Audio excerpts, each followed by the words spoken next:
Guthrie, as he was pulling away from his spot on the grid, it looked as though he might have tagged the wall while they were going back and forth to start heating up the tires. Looked as though he might have just nudged the wall here at the Charlotte Motor Speedway. We'll keep an eye on that team. They lost an engine here in the final practice last night and had to go with a replacement.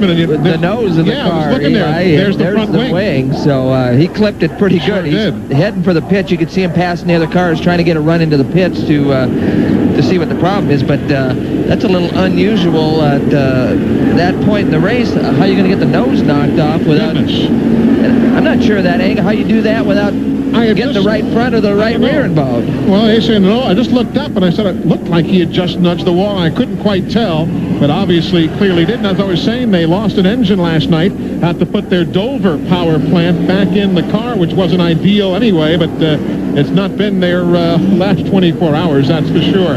As far as the numbers here this evening for this Pep Boys Indy Racing League event, there you see the 24 starters, with one of them right now on the pit lane, Guthrie. Tony Stewart went quicker than that in practice, but the official numbers can only be set in the qualifying runs as returned here on Thursday evening. Why don't we check out the starting lineup for you for this 208-lap event here at Charlotte.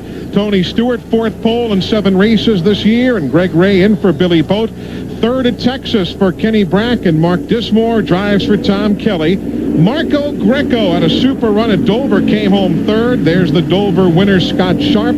Scott Goodyear, as we told you, worked on his car at Dale Earnhardt's shop this week, and Davey Hamilton switching to the Delora chassis. Raul Boisel from Brazil. He was 8th at Phoenix this year, his best finish of the season. A good rookie from 97, Jeff Ward. Brian Tyler. Tom Sneva, the only guy not to do any last session practicing here yesterday. Yeah, they didn't go out late, but a good qualifying run for that team. And, you know, they're getting more laps all the time, and that's what it takes to get it towards the front. And, of course, Eddie Cheever, the Indy 500 champion. John Paul Jr. is on hand, the former IMSA GT champ. And there's Buddy Lazier, who won the Indy 500 in 96. Ari Lyondike himself, a 2-time Indy 500 champ. And Andy Michner, who is a rookie on the Pep Boys IRL scene here this year. Dr. Jack Miller, 21st place finish at Indy and Dover. Stephane Gregoire. On down the line, Tice Carlson. He's in for Steve Knapp, who found himself in a jam a weekend ago at Dover. And there are problems right off the bat for Wardy as Jeff came off and again goes spinning through the grass. Well, we got some unusual things happening here on the pace laps. I'm not sure what Wardy was doing. He had to probably be just trying to get the tires up to temperature. So, you know, the track obviously is surprising these guys after the rain shower. And there you see Jim Guthrie, Sam Schmidt, Jimmy Kite, and new daddy, Donnie Beechler. His wife giving birth to a baby just yesterday back in Springfield, Illinois, and he returned here this afternoon. Yeah, actually his older brother was real nervous all week before the baby was born. He wasn't sure if he was going to be an aunt or an uncle. Thank you very much. That is Buddy Lazier, the Hemmelgarn Delora, starting in the middle of the field, 14th. We have those 2 views for you, front and back. John Paul Jr. starting 13th in the Visionaire G-Force. Scott Goodyear, he'll be giving us a ride from his 7th place starting spot. And Scott Sharp will ride with him from 6th, and green is in the air.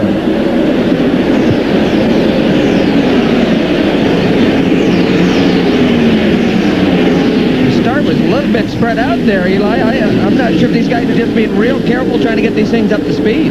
Meanwhile, Sam Schmidt comes down the pit lane here on the start, while others now begin to chase their way down the back straightaway with Scott Sharp. He took a look underneath Kenny Brack, but decided, hey, it's early in this race. Let's not force anything yet.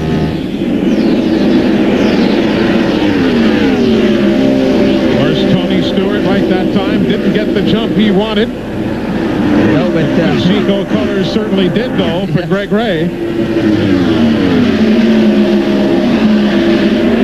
There you see 7th, 8th, and 9th. Marco Greco in the red machine being bypassed as Hamilton moves up along with Ward. Yeah, Ward was on the outside there. The orange and white car in the middle of that 3 right there. Yellow machine you saw with Scott Goodyear. There's Jeff Ward. Greco behind him in 9th. Hamilton trying to take that Delora to the outside of Scott Goodyear. Well, that's a G-force being passed by that Delora, and Davies probably got a smile on his face. He'll move up to 6th spot on that exchange as we ride with Scott Goodyear. You saw his left hand just came back on the wheel just as we came into this into the screen, and he's reaching over looking for a fuel mixture is what he would be doing on the left side of that dash opposite the wheel. There's a little knob there, and they'll say turn it to such and such a position. Meanwhile, up front, Tony Stewart in that Glidden's yellow and orange machine has caught Greg Ray. This is for the lead. Lap number 5. And he's got it. He's got it as he uses the banking to try and whoa himself back down just a bit. Well, that's a little bit like a slide job at Winchester or Salem in the sprint cars, but Tony's done a great job at the beginning of these races. He's matured quite a bit. He doesn't care about leading the first lap. You know, a year or two ago, he wanted to lead every lap, and, you know, he's matured a lot throughout the years and uses his head a lot more now. That purple machine, Buddy Lazier, all the way up to 9th right now. He's 3rd in line in that scramble, and we're riding with Buddy. Now let's see how it might dance around a bit here in 3 and 4. You can see his hands and the wheel sort of vibrating at him. And there you see one machine slowing. Raul Boisel having problems on the straightaway. And caution is on the racetrack. So caution for the first time. They've withdrawn it. They were showing it, took it down. They were holding it in their hand and never did wave it. So they'll allow that machine to coast on in. Well, they obviously determined that Bosel's motor didn't leak enough fluid on the racetrack, but I don't know if he's going to get back to the pits. You can see the fire underneath. He's obviously maybe knocked a hole in the side of that thing. It's got more ventilation than it was designed with. Ryan Howard had that caution flag in his hand, drew it up, and never did unfurl it. Bobby Gerald has an update on that man, Raul Boisel.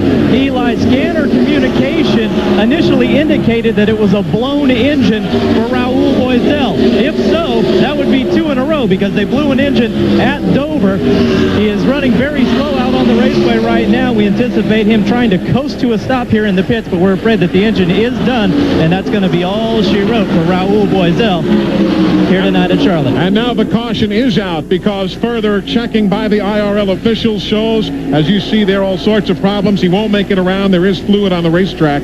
So caution on the speedway definitively here at lap number 9. Yeah, I was a little surprised it took that long because you could see the fire out low. Obviously they had oil, something out of the side of the motor, so it had to be leaking some fluid, but Raul's been around a long time, experience. He probably got it down off the racing groove as quick as he could. So caution on the speedway. The first of the evening here at Charlotte. There is your race leader, Tony Stewart. Took the lead at lap 5 from Greg Ray. Field having just gotten the 1-to-go signal. We told you Sam Schmidt had come down the pit lane for an unscheduled stop early. Vince, what are you hearing? Well, Sam Schmidt did have a problem. They brought him in. They thought there was a small fire on board, possibly just because the exhaust was too hot. They sent him back out on the track for a couple of laps just to see what how the car reacted. Right now, they're not exactly sure. Larry Nash, the team owner, you see is back behind me. Constant communication with Sam, talking about how the car feels, maybe to get some identification as to what went wrong and caused that early pit stop. A lot of bad luck for this team. They hope to turn the fortunes around tonight. Yeah, they blew an engine here on Thursday afternoon. It was a fresh rebuild at the time. Gave no warning. Sam just blew up. Yeah, Vince and Bobby. Also, Jimmy Kite came into the pits under that yellow and did some adjustments. So you might check that out for us, too, if we could. We'll update on that as green flag is back in the air. And on lap 14, Tony Stewart quickly up through the gearbox. Well, it looked like Greg Ray had some problems getting up to speed. He got passed by his teammate, and Buddy Lazier's going to the front, boys. Look at this down the back straightaway. You've got Sharp working to the inside. Dismore is there. And Sharp will try and come out with the lead if he can hold it against Tony Stewart. Well, we had both Kelly cars and Tony Stewart running 3 abreast. From Sharp looking rearward right now. Side by side with Stewart for the lead. And And right behind him, that's his teammate, Mark Dismore. Again, Sharp to the inside, Stewart to the outside. For the lead in the Visionaire 500 at 202 miles an hour. Well, Dismore's right there. Again, this is inside Sharp's car. Looking at Tony Stewart, sizing him up. Again, looking back, you've got Dismore on the scene as well. The other Kelly racer right there to the left of your screen. And there's Kenny Brack coming into the picture. Yeah, but I don't know if you noticed, Dismore's car wiggled. He was up high, and the thing gave a pretty good wiggle right in the middle of the corner. And Dismore just wiggled right past Sharp, though. Wiggled right by him to the outside to grab second spot.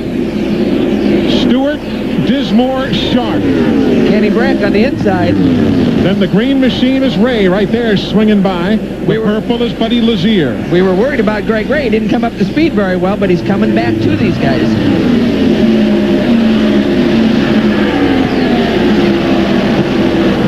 Sharp, nice and calm. There's Dismore, number 2 on the screen there, behind car number 1, Tony Stewart. Stewart has led every race this year. He's led 17 of the 20 races he's been in. Well, this is pretty good stuff at 215 miles an hour, Eli.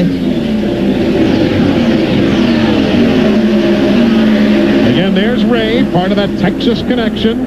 He's from Plano as they go around Jimmy Kite in that royal purple machine. Yeah, he made a stop earlier, and they obviously have some problem that they can't get a grip on.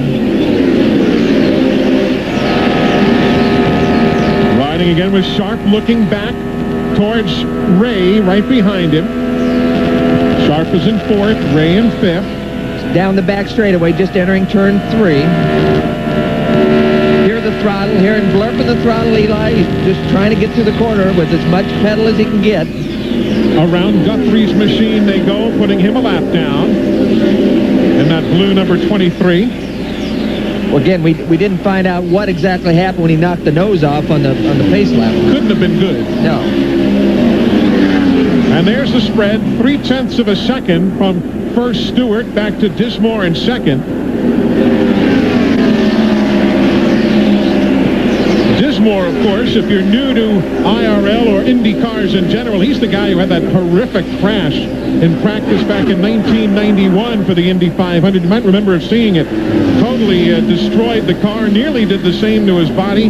Basically had to relearn how to walk that entire summer.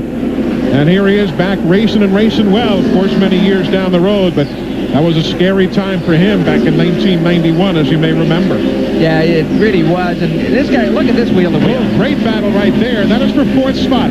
Sharp in the orange and yellow, and Ray in the green. That is for 4th and 5th. That interlocking the wheels and then wiggling, that isn't a good way to grow old, Eli. I know that. That's the voice of Tom Sneva. I'm Eli Gold. Vince Welch and Bobby Gerald are on the pit lane and in the garage for us here at Charlotte tonight. We are live on TNN Motorsports, the Pep Boys Indy Racing League. Raul Boisel, we told you earlier, brought out the first caution and apparent blown engine at lap number 9. Let's get the update on him in the garage. That's right, Eli. Still down here on the pit lane, but Raul, how disappointing is this? 2 weeks in a row with a blown engine. Oh, it's very disappointing. This is the 4th race they don't finish, and normally that's in my curriculum, that's not really happen. I always finish races, and it's frustrating because it's not I can do it, you know. It's just no warning on the engine, just blew up early this stage of the races. Not fun. We're sorry to see you out of it. This was to be Raul's first night race tonight. It lasted only a few laps, Eli. Sure did, as the leaders go around that blue machine of Stefan Gregoire. Well, they got to traffic, Eli, and Dismore just blew by Stewart as soon as they caught traffic. I don't know if that's a traffic situation or Tony's car's going away a little bit, but Dismore's gone. Matter of fact, the last lap, Dismore at 213 miles an hour, Stewart at 206. So a significant difference. This last lap, Dismore 210, Stewart at 205. There you see Eddie Cheever shows himself moving from 9th up to 8th, having gotten around Hamilton moments ago. And back up front, Mark Dismore and Kelly Racing showing the way, having taken the lead at lap number 24. after the first handful of laps were led by Greg Ray, and then Tony Stewart led from 5 through 23. 26 laps complete. 2:08 make up the distance here at the Charlotte Motor Speedway. Back in a moment.